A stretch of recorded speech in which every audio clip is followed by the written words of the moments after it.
పెళ్ళైనా పండగైనా వేడుక ఏదైనా పట్టు చీరల ప్రత్యేక వేదిక వారాహి సిల్క్స్.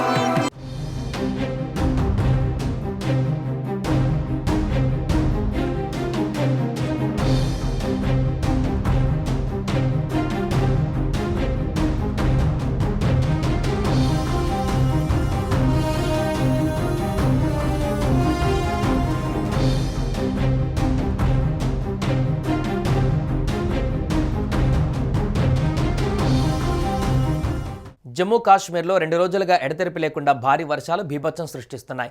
ఆగకుండా కురుస్తున్న వానల కారణంగా పలు నివాసాలు, దుకాణాలు, రహదారులు ధ్వంసమయ్యాయి. వరదలో చిక్కుకొని 5గురు మృతి చెందగా మరికొందరు గల్లంతయ్యారు. కొన్ని చోట్ల రోడ్లు తెగిపోయాయి. సుమారు 350 మందిని సహాయక బృందాలు రక్షించినట్లుగా అధికారులు పేర్కొన్నారు.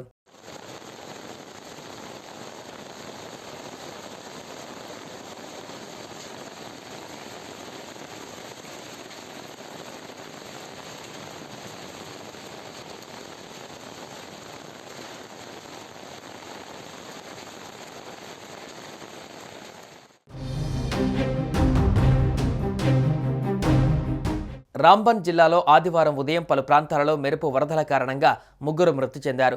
2 రోజుల క్రితం వర్షం చిన్నగా మొదలైంది. శనివారం అర్ధరాత్రి దాటక జడివానగా మారింది. పైగా గాలి దుమారంతో చెట్లు, కరెంటు స్తంభాలు విరిగిపడ్డాయి.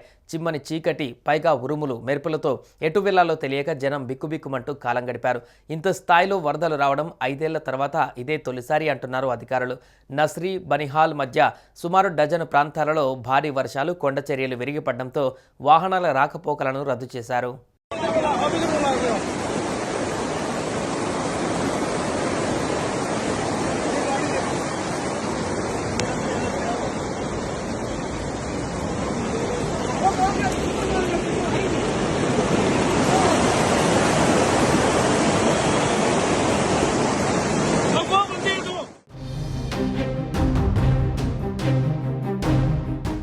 దరంకొండ గ్రామంలో మెరుపు వరదలకు దాదాపు 40 ఇళ్లు ధ్వంసమయ్యాయి. సుమారు 100 మందిని పోలీసులు రక్షించినట్టుగా అధికారులు తెలిపారు. మెరుపు వరదల కారణంగా అనేక వాహనాలు కొట్టుకుపోయాయన్నారు. జమ్మూ శ్రీనగర్ జాతీయ రహదారి వెంట నాస్రీ, బనిహాల్ల మధ్య 12 చోట్ల కొండచర్యలు, మట్టి పిల్లలు విరిగిపడ్డాయని చెప్పారు. 250 కిలోమీటర్ల పొడవైన ఈ రహదారిపైన వందల వాహనాలు చిక్కుకుపోయాయి.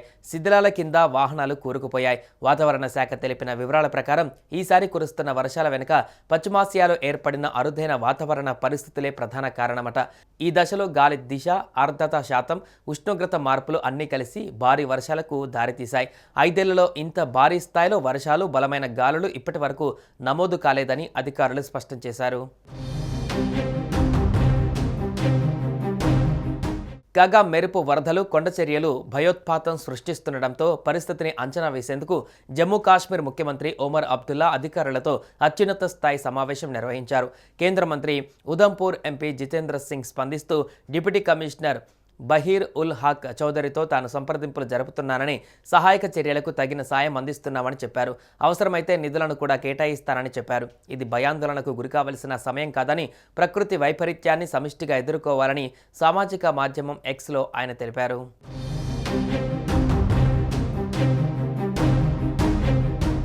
సుమన్ టీవీలో మీ పర్సనల్ అండ్ బిజినెస్ ప్రమోషన్స్ కోసం కింది నెంబర్కి కాంటాక్ట్ చేయండి.